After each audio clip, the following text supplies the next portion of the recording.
OSHA law requires construction employers to provide a workplace that is free from recognized hazards. Yet every day, construction workers face dangers that threaten their health and their lives. If your employer allows OSHA violations to occur, you should bring them to the immediate attention of your craft steward, employer, or OSHA.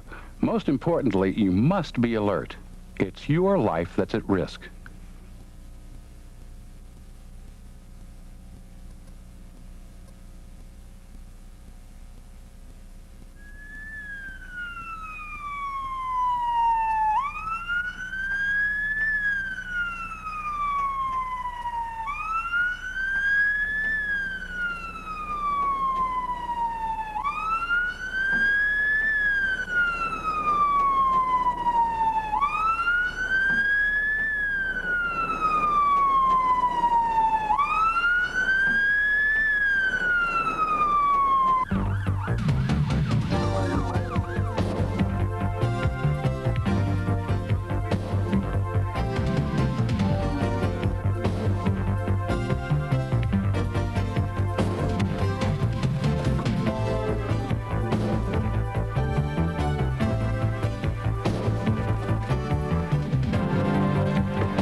It was a pretty bad accident. They're taking the worker to County General, but I can tell you right now, this is one construction worker who won't make it to the emergency room. On average, the same kind of thing happens 5 times a day on construction sites somewhere in America. The sad thing is, it didn't have to happen. What's even sadder is that every day there are a whole lot of near misses that could have ended up like this one, and they didn't have to happen either. Today is a perfect example. Clarence Givens is looking forward to watching his only daughter graduate from high school. You be careful, you be good here. Okay. I'll see you. Be careful, Daddy. And don't miss your bus here.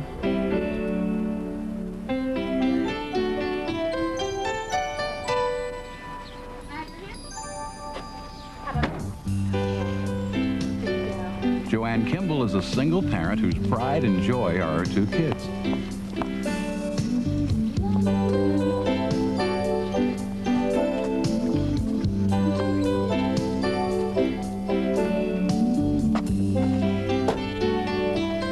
Jorge Martinez is excited about his new job. For several weeks, he's been getting his feet wet as a construction worker.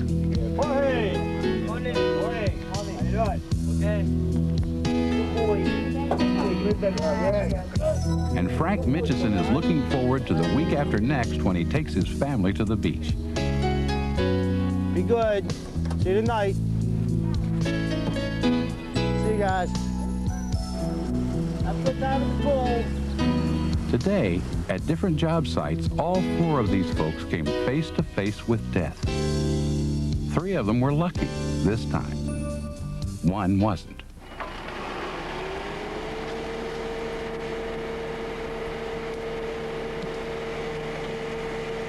Jorge Martinez and his foreman are connecting a segment of sewer line on a road construction project.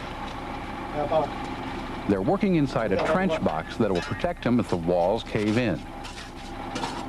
But Jorge's foreman is violating OSHA regulations by having the ladder outside the box.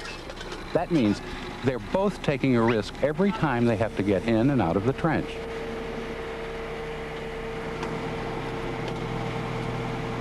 This way, Bob. Oh! Now good! The foreman is getting frustrated.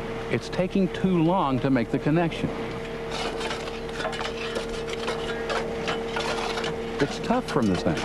So he tells Jorge to go to the other side just for a few minutes, just long enough to clear away some dirt and line up the pipe. He's risking Jorge's life.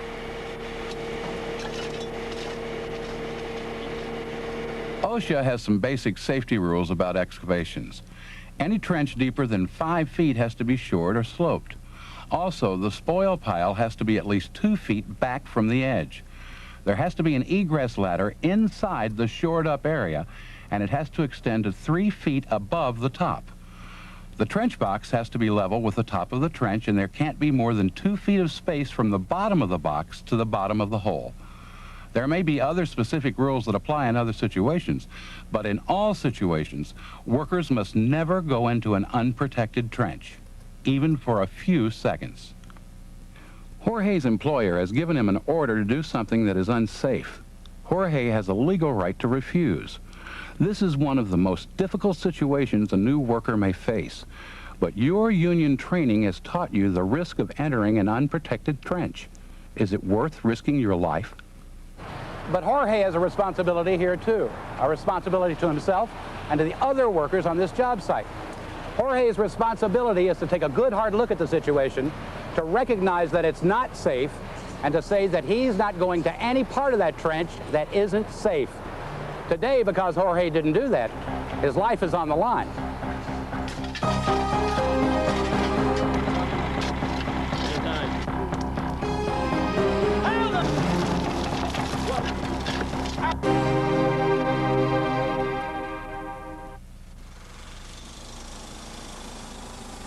Clarence Givens is a signalman.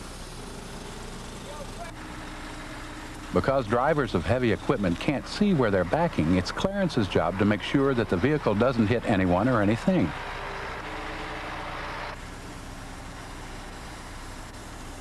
But there are 2 problems here.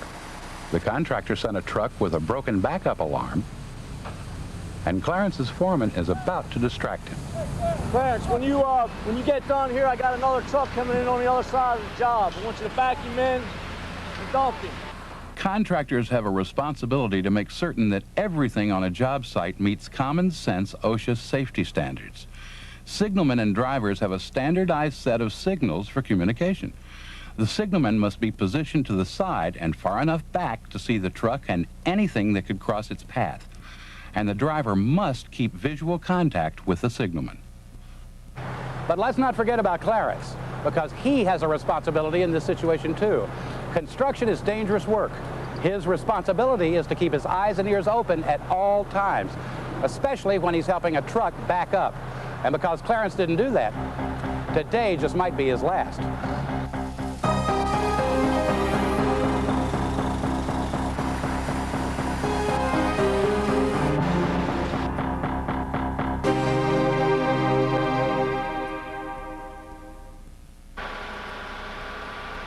It's morning break time for Joanne Kimball. On a construction site, when it's a hot summer day, that usually means finding the closest source of cold water. But you don't take a break from safety during breaks from work. Joanne found a water jug sitting right on the crane. As she takes that cool, refreshing drink, Joanne leans against the crane to relax. But she fails to see that it's getting dangerously close to an overhead power line. If the crane gets too close to the power line, Joanne becomes a statistic. Electrocution is one of the primary causes of death on construction jobs. And most electrocutions are caused by some kind of contact with high voltage power lines. Now, there are regulations to protect people like Joanne and me, but regulations only work if people pay attention to them. Cranes aren't the only things that can contact high voltage power lines.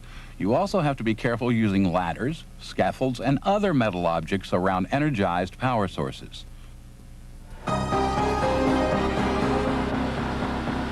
Joanne's employer has not implemented an effective safety program to identify potential hazards like this one. This is a blueprint for disaster.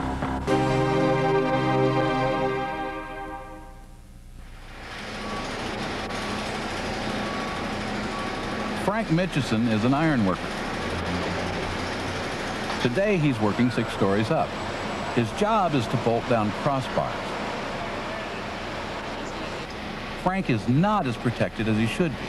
He should be wearing a body harness. But at least he's wearing a safety belt with a lanyard.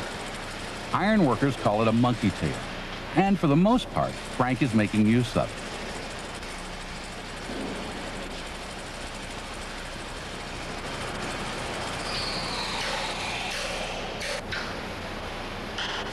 Frank has been an iron worker for a lot of years. Even though working at these heights has become second nature, he's generally pretty careful. But Frank's in a hurry, and this connection looks easy. So Frank is not going to hook up.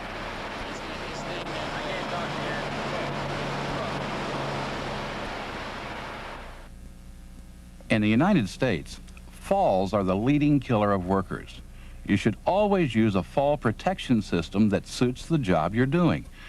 And if equipment is involved, you have to know how to use it and maintain it. Your employer must ensure that you are trained.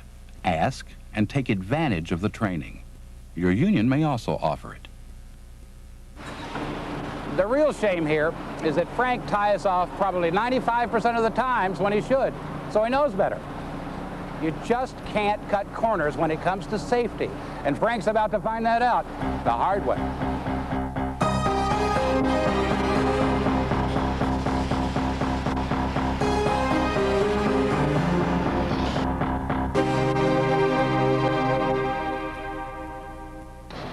The four people in this story are just like you and me. They want a comfortable life for themselves and their families. So they go to work to earn the money to help them reach for the American dream. 3 of them have come away from today's experience kind of shaken up, but they're wiser for it. The 4th will never get another chance. Jorge Martinez was lucky. When he saw what was happening, he was able to pull himself out before the dirt could trap him. He came out of it alive and well, but he's well aware of how close he came to dying today. Clarence Gibbons was just a whisper away from being hit by the dump truck and knocked under its wheels. A few more inches the other way, and Clarence would have been another construction fatality. It turned out to be Joanne's lucky day, too. They say that timing is everything.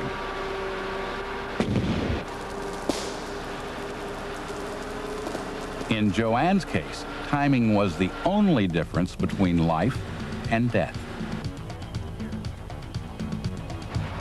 Frank Mitchison never had a chance. When he lost his balance, his lanyard wasn't attached, and he fell 6 stories.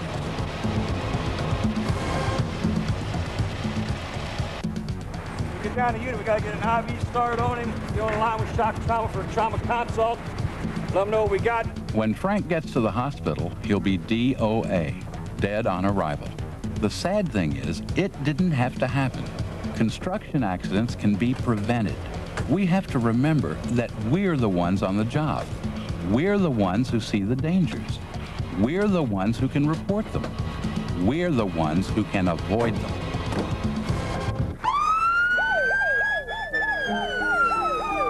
Even though accidents cost the construction industry billions of dollars, accidents cost us our lives. Who has the most at stake? Each year, more than 1,000 workers are killed in construction accidents. More than 250,000 suffer injuries that result in lost work days. 90% of the deaths occur in 4 categories: caught between, struck by, electrocution, and falls. We've highlighted examples of these 4. And as you have seen, there is a thin line between a near miss and a fatality. Construction work is dangerous. The government will enforce safety and health laws, but it cannot be on every construction site. Employers have the responsibility to provide a safe and healthful workplace, but realistically, that does not always happen. Only you can decide. Take a chance or make the choice to get proper training, to use the right personal protective equipment, to stay alert, to take the time to do a job correctly, to not cut corners, and to refuse to work in any unsafe situation. It's up to you. Take a chance or make the choice.